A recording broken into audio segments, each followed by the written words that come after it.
earlier video, we talked about content planning and about how 40% of businesses don't take the time to have any sort of documented content plan.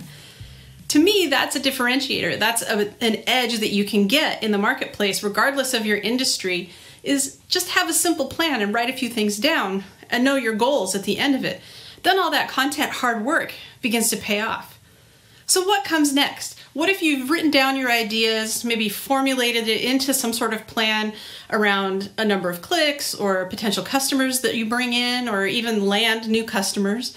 Or maybe it's something else. Maybe it's about growing a following, or it could be anything, right? So let's say you set up all those goals and now it comes down to getting the job done. And you may feel a little apprehensive. Like you might be saying, Jen, it's nice that you can do videos, but I don't really feel comfortable in front of the camera. So let's talk a little bit about some of that stuff. One of the things that you're going to want to do is take a look at what your competitors are doing. Not so that you can copy them, but so you can take a look at how they're reaching out to people. And it's also good to look at people who are maybe aspirationally a little ahead of you, somebody that you want to be. And then you have to have that real talk with yourself, the real conversation around what is it that I like to do? What is it that I'm actually going to follow through on? Because goals don't really work if you don't follow through on it, if you have no intention of taking that next step into action. Because really the magic happens in the action.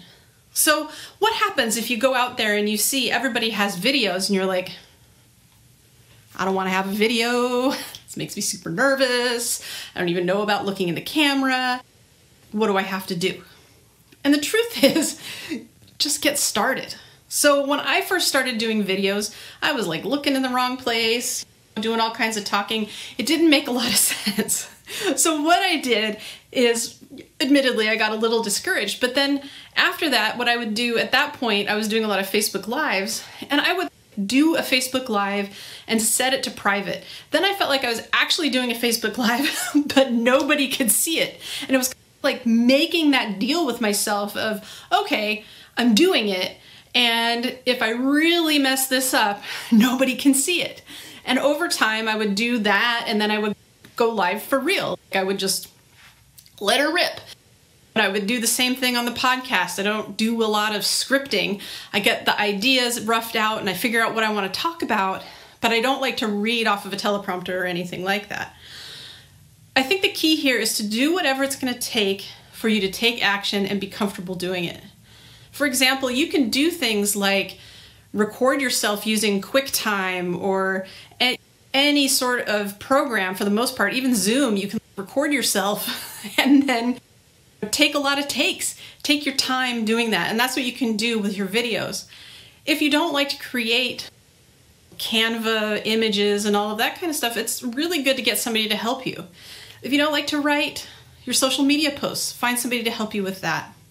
I think the key is to plan things out and then find that comfort zone for what it's going to take for you to take the next step. A lot of people don't like social media. A lot of people don't even like marketing at all. I don't know how many people I've talked to who don't like to write. They don't like writing blogs, and I love writing.